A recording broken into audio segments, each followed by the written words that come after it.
So we are in Acts 14. And when last we left them, because this is a journey that Paul and Barnabas are on, the missionary journey, they were in Iconium. And they were speaking, and they were preaching, and they were bringing the word. And we can read that a great number of people believed. It says believed. It doesn't say believe them, it says believed. And it was a great number of, it says Jews and Greeks, I believe. Yep, Jews and Greeks. And so really that means Israelites and Gentiles believe. But what happens when a Gentile believes? Romans 11. You become de facto an Israelite, right? So that's what's going on there. And so these Gentiles become Israelites. They become grafted in once they believe. And we covered this before too, but believe what? Two things. Yeshua is Messiah. Yeshua is Messiah. Keep Torah. Keep Torah. Now the Jews already understood Torah, right? I mean, generally speaking, they understood Torah. And so when it says the Jews believe, that means they believed the part about Yeshua, Jesus. And it was, you don't get the impression that Paul and Barnabas were spending a whole lot of time teaching Torah to the Jews. They already knew that. They're teaching Yeshua. They're bringing the good news of Yeshua. But to the Gentiles, to the Greeks, they've got to teach them the whole thing. And we're going to go further, we'll get into that later, not today, but later on what they're teaching. But they've got to teach them first, Yeshua is Messiah.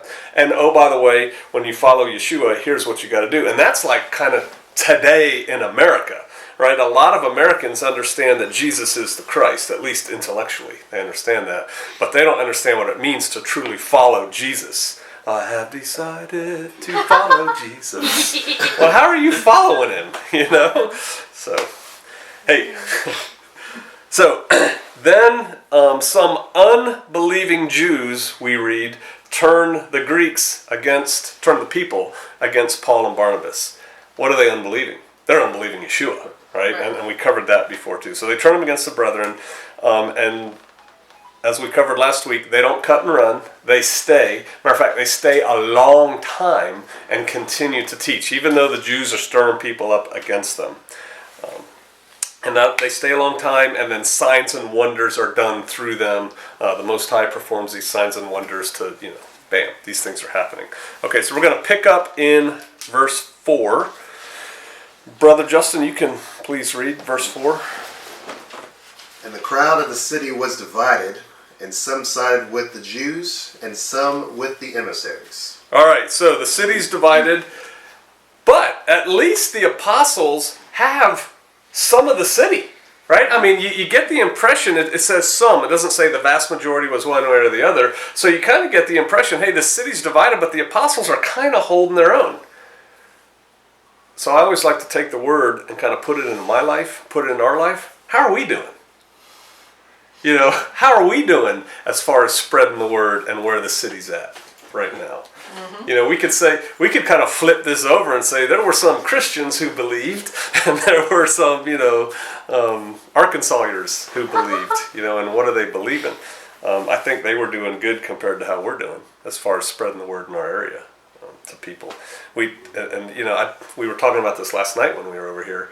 I don't know. I'm just starting to feel that evangelistic, if that's even the right word. I know that has like connotations to some people that I'm going to go out there and talk about Jesus, but I'm talking about spreading the good news, that kind of thing. I'm starting to feel that, and we don't need to go to Africa or Asia or South America to do it. We can start right downtown, like I said, the Walmart last week. I mean, I feel like people need to hear this. Time's getting short, and it seems to me that, we like this feeling. We're all touching antennas, and we're all Israelites, and we get to discuss things, and we midrash, and we do this, that, and the other thing, and we go up to Simchat Torah, and we do all that, and it's all with us.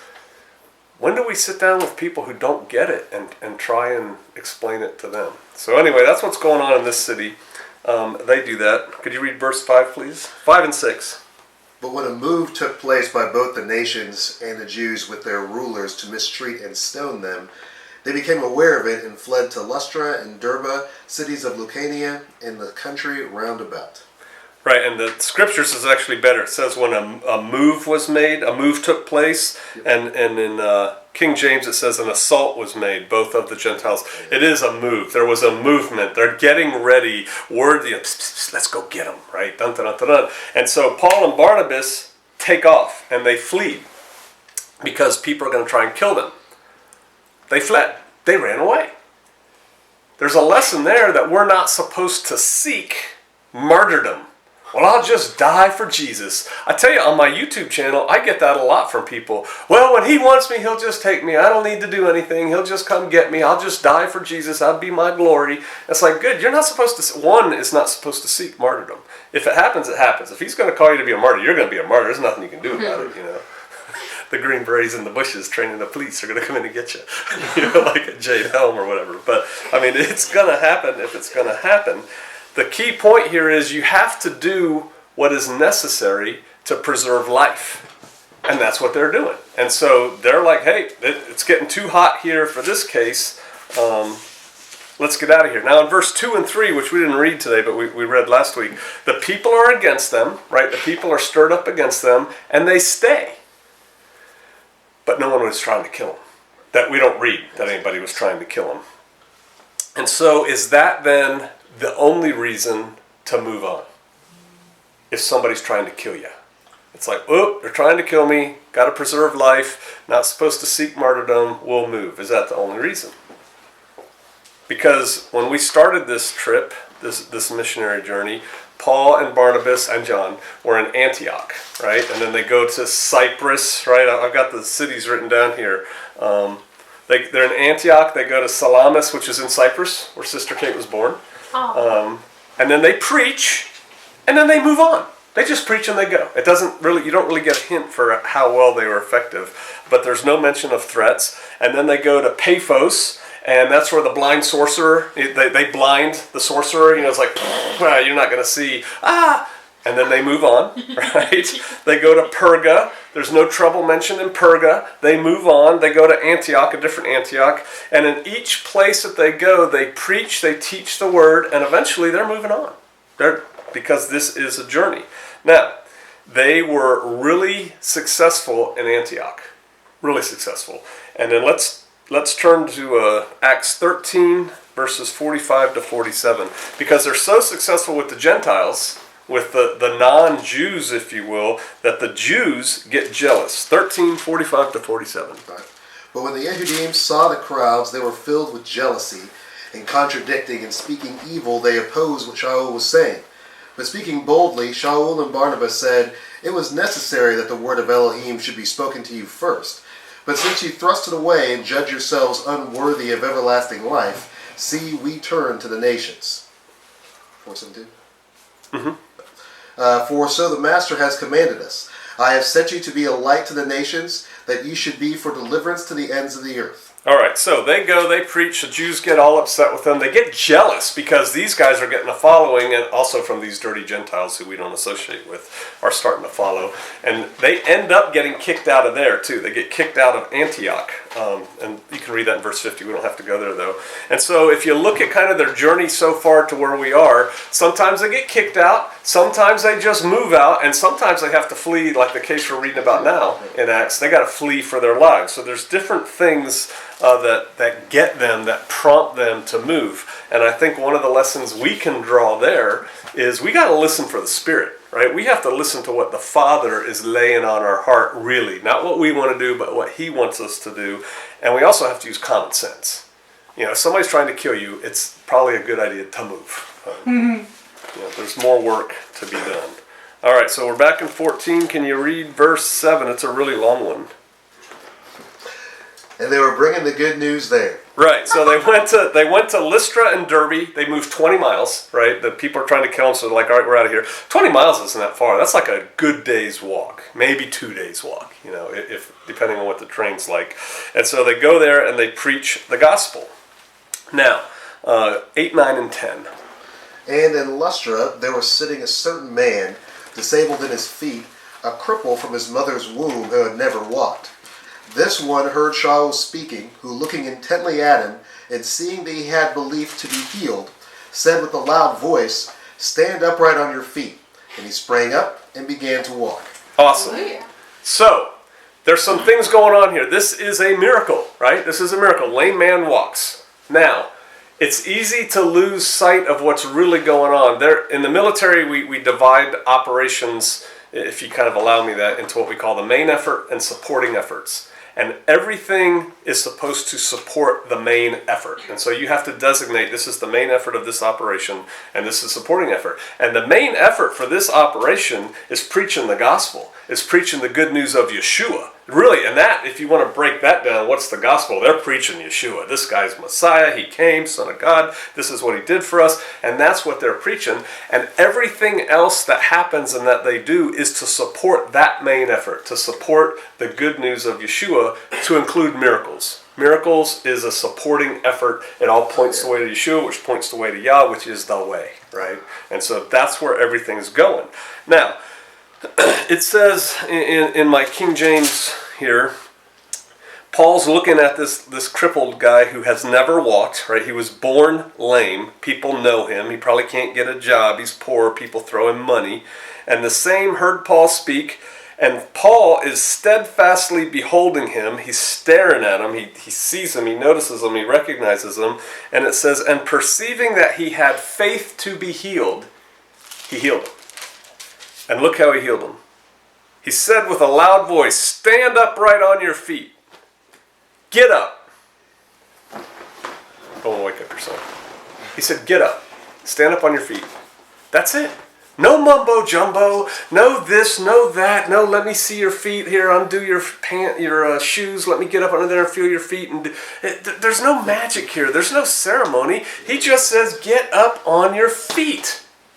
He's got confidence. Paul has confidence. He knows that the Most High is going to work for him. What's the man have? Belief. The man has belief. He has faith, and Paul perceives that. Paul perceives the faith before he tells the guy to heal. I submit to you, it doesn't do a whole lot of good to try and heal somebody who doesn't have any faith. It's not going to take. And so Paul sees this guy. This guy is hanging on every word that he's saying about what?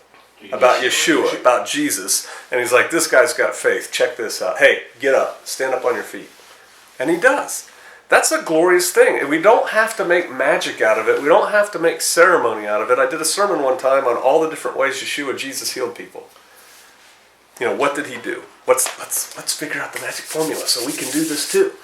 You know, some people he touched, some people he talked to, some people he didn't touch, some people he didn't even go to them. He said, go, everything will be okay when you get there. Spit in one guy's eye, put mud in one guy's eye. I mean, you know, it's not a formulaic thing. It's belief, it's faith. So, let's see how the people react to this miracle, because it's a miracle done in their midst. Verses 11 and 12. And when the crowd saw what Shaul had done, they lifted up their voices, saying in Lucanian, the mighty ones have become like men and come down to us. And they called Barnabas Zeus and Shaul Hermes, since he was the chief speaker. Okay, so the way they react, they see this miracle and they're like, oh, these guys are gods. They're gods come down in the flesh, right? And they're just, hoo-hoo, they're excited. The miracle that was done attracted their attention, right? It got their attention. But did it bring them to Yah? Oh, yeah. No. It did not. See, the miracle's not the main effort. The miracle's a supporting effort. And it's easy to think, if that's the case, well, then maybe this miracle failed. But it didn't. Because who was the miracle for? The main guy. Probably just for that guy. Oh. That guy had faith. He was hanging on Paul's words. Paul looks at him and says, get up. And the guy gets up. It could have been just for that guy. The Most High could have said, we're just going to heal that guy. It's going to increase his faith, and he's going to go on and do things that we don't get to read about. But it did not change really anybody's mind, this miracle. It didn't reveal Yahweh to them. You know, they didn't come closer to him because of that. Not everybody has eyes to see. They had eyes to see the miracle. They were there for the show, but they don't get to see the truth. And we see that today. There's a lot of people out there who love the show. You know, and I realize I'm not a dynamic preacher, you know, woo! But we should work on that. Get some smoke and lights. But there's a lot of people that are there for the show, but there's not a lot of people. There's a few people who the Most High actually opens their eyes and shows them the way. There's that remnant, that small people. So, why the miracle? Maybe for that guy, it doesn't say. But what did Yeshua say to his disciples? Go and heal the sick. Go heal the sick. We read about the miracle. How many people over the time, 2,000 years basically since this happened, how many people have read about this? Oh, How many people have then taken that and said, well, maybe I'll go and let the power of Yah flow through me and tell somebody to stand up and walk. And they did. Right? It could be for that. It could be for those people. We don't know. But Yeshua did say, go heal the sick. Did you read 13 yet? No. Okay, read 13, please. So they think they're Jupiter and Mercury, or Jupiter and Hermes. It's the same two gods. And the priests of Zeus, being in front of their city, brought oxen and wreaths to the gates and wished to offer with the crowds. Right, so Zeus, Jupiter, this brings to mind something else too. There's the group that's up north of us.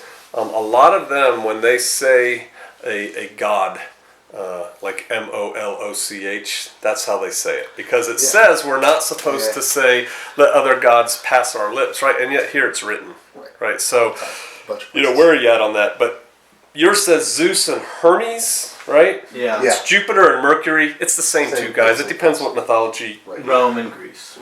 Right. Now, here's the deal on Jupiter and Hermes, or Jupiter and Mercury, Zeus and Mercury. Or here's the deal on those two gods.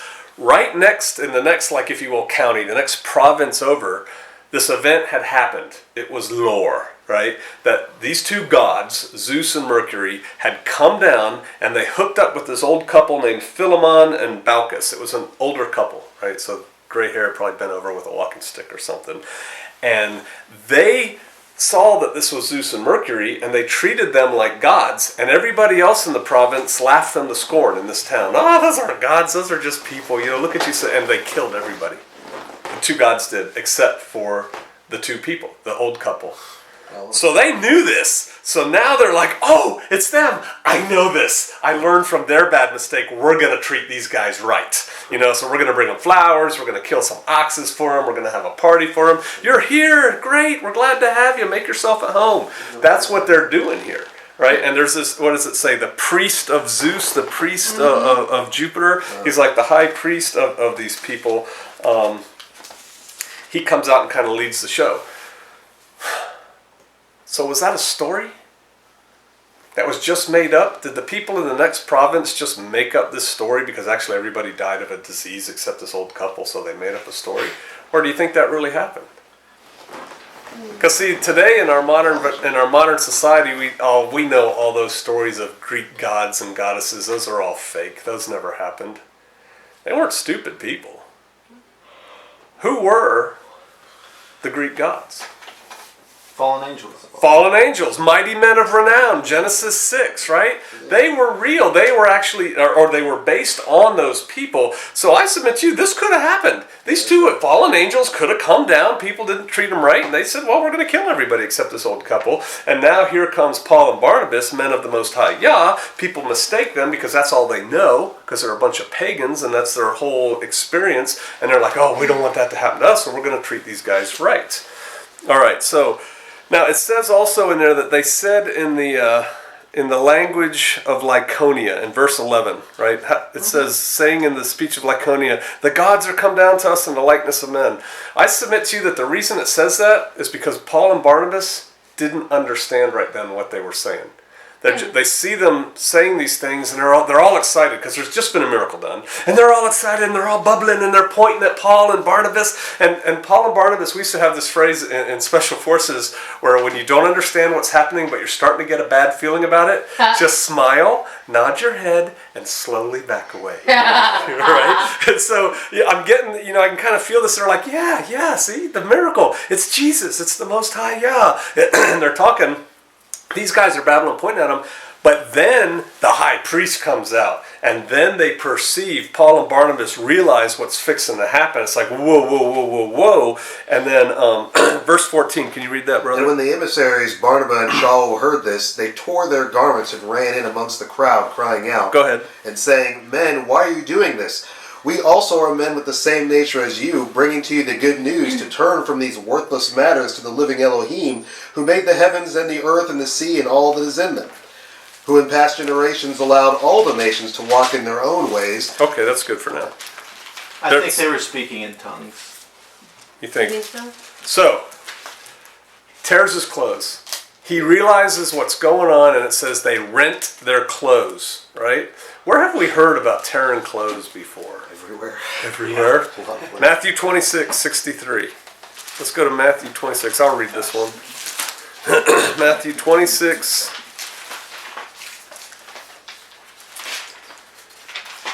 '63.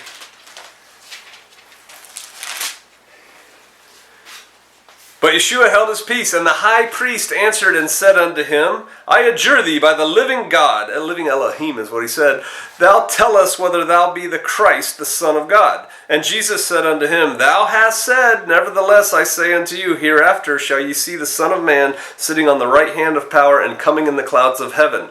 Verse 65, this is why we're here. Then the high priest tore his clothes, rent his clothes, saying, He has spoken blasphemy! What further need have ye of witnesses? Behold, ye now have heard his blasphemy.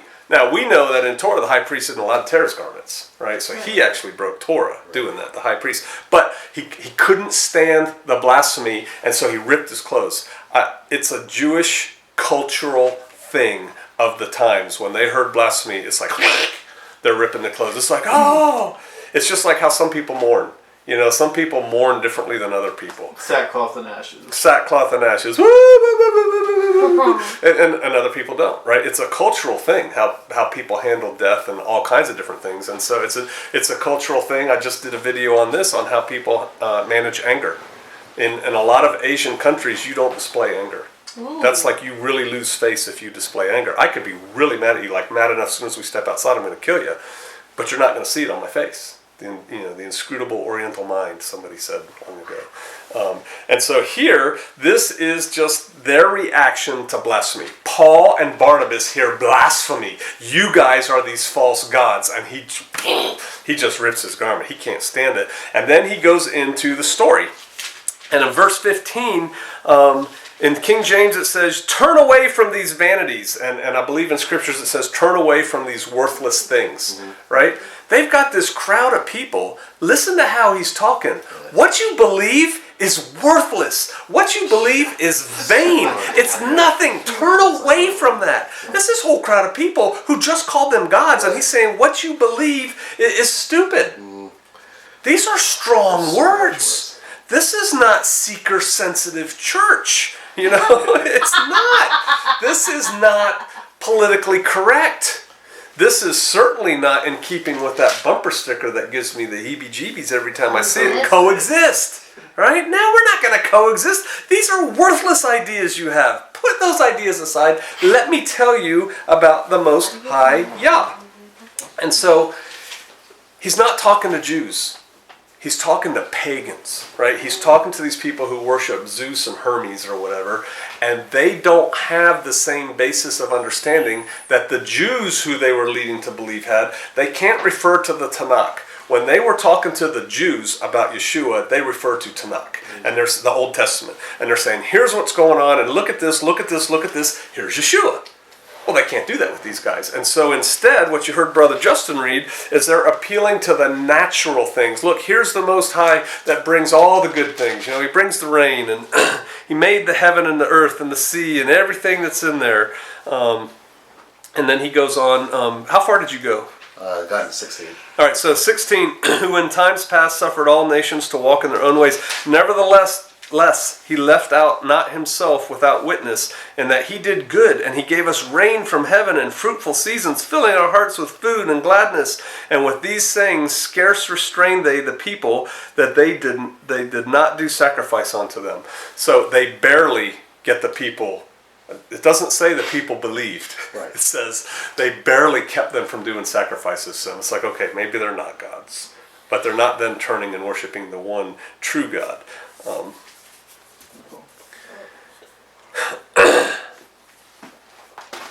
Key there is we have to change our technique according to who our audience is. There is one truth. There is one truth. But there are different ways to express that truth. And we need to talk differently to a Southern Baptist than we do to a Buddhist about what this truth is. We need to talk differently to somebody who comes from, I submit, a Roman Catholic background and somebody who comes from a Jehovah's Witness background. They understand different things, and you have to put it in terms they can understand. Which means, what about us? We have to be culturally attuned. We have to be religiously attuned enough to make the case to them so that we're speaking words that they understand. There's a reason that Christians can't get Jews in any kind of numbers to understand Jesus, because the things they talk about is like doesn't make sense to a Jew, because Christians don't even understand what they're saying half the time. And it's like, well, that can't be. Well, yeah, we can eat anything. No, we can't. So this God that you're talking about is obviously not the true God. He's speaking against Torah. If this guy said, therefore you can eat anything you want, including scorpions and pig, that's not Messiah. Well, yeah, no, it is. They're not speaking in terms they can understand. So that's what's going on. All right. Can you pick up in verse 19?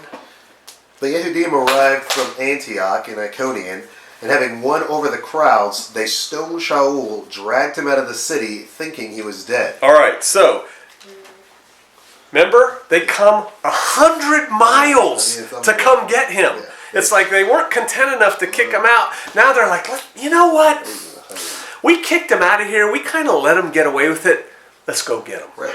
Let's go 100 miles. They don't have an Acura to get in and drive over there, or a Suburban, because they're taking, their posse with them. They got to go 100 miles. That's a long way over mountains. It's mountainous terrain. This is a multi-day journey to go get Paul and Barnabas. Two dudes with really nothing who are just walking through, flapping their gums. I mean, if you just want to put it in human terms, right? Let's go get those guys. Why?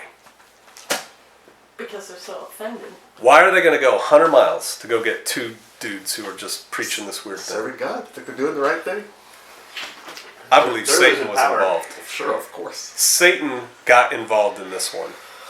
Paul and Barnabas are starting to, if you allow me this, convert a lot of people. Obviously, they're not doing it. The Most High is doing it through them, using them as emissaries. But these people are starting to come to a knowledge of the understanding of the way, and all of a sudden, now they pop up on the adversary's radar screen. It's like, uh-oh, these guys are starting to turn people. I had all these pagans worshiping my little underlings down there, and now they're not even sure there are any such thing as my demons. We need to go get those guys. And so I believe he indwelt or definitely motivated these people to go get them. And then it says they stone Paul. It looks like they kill him, right? I mean, they think he's dead. They drag him out. It's kind of hard not to tell somebody's dead or not. But these stoners, if you will, right? The people throwing the stones.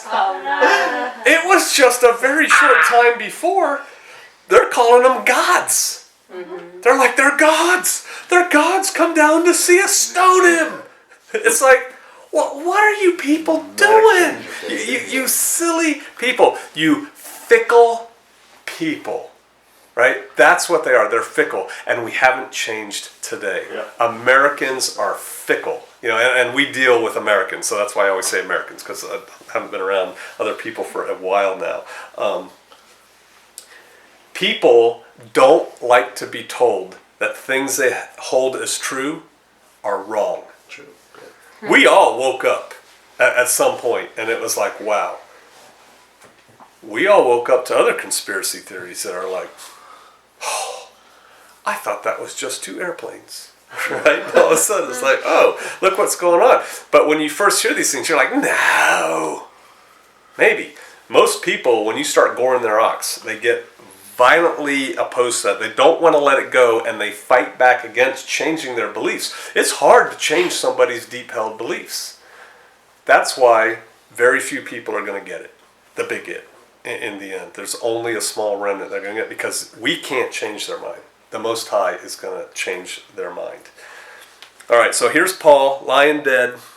They drag him outside of the city, supposing he's dead. So he's obviously unconscious and bloody and beat up. Later we read that Paul says he has all these scars, as a witness to Yeshua. I'm quite sure he's got some chunks out of his head right now. divots in his head from where these guys stoned him. And then verse 20, howbeit as the disciples stood round about him, he rose up and came into the city, and the next day he departed with Barnabas to Derbe. This is Paul waking up after being kicked out, stoned. They basically executed him, right? They assassinated him, this crowd of people. They drag him outside. He comes to, oh no, you didn't, right?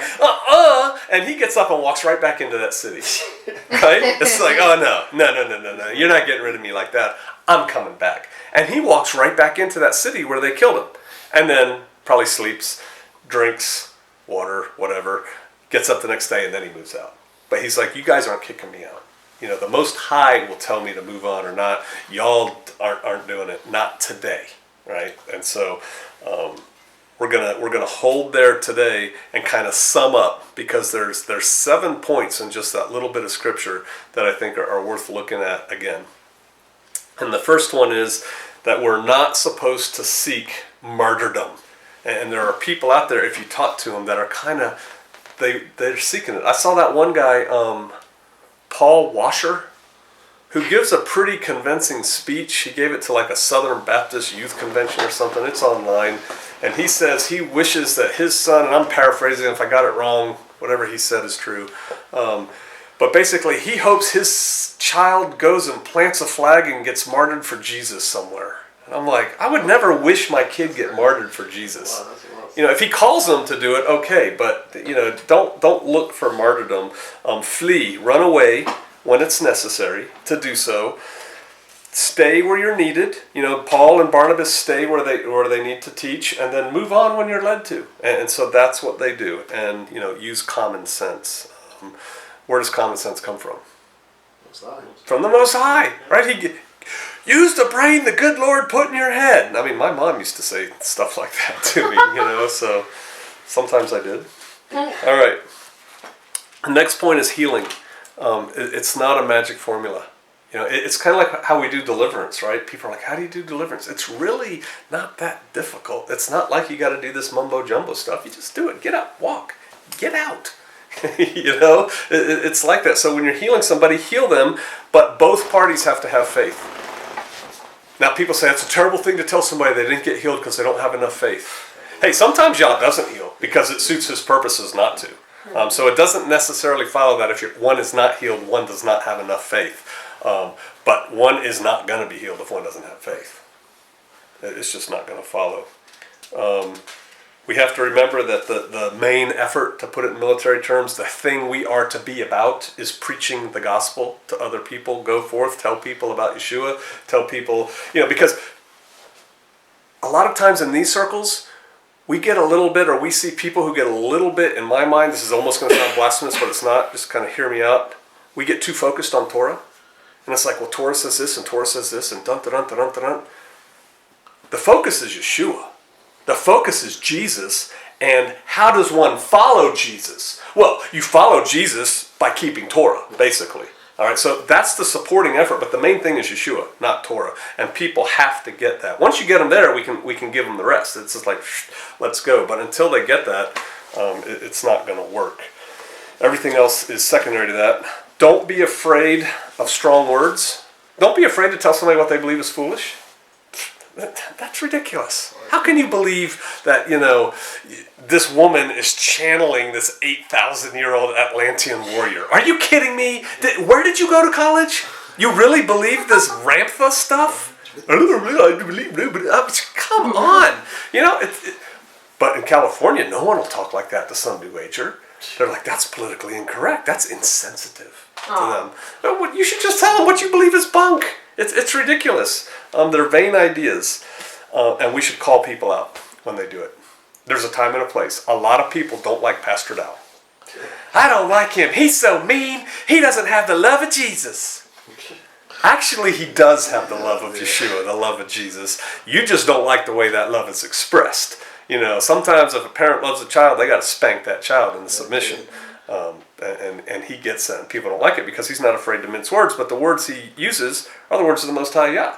People just don't like it because they haven't been trained in that. It's like, Jesus is all about love. He would never do that. Did you see what he did in the temple?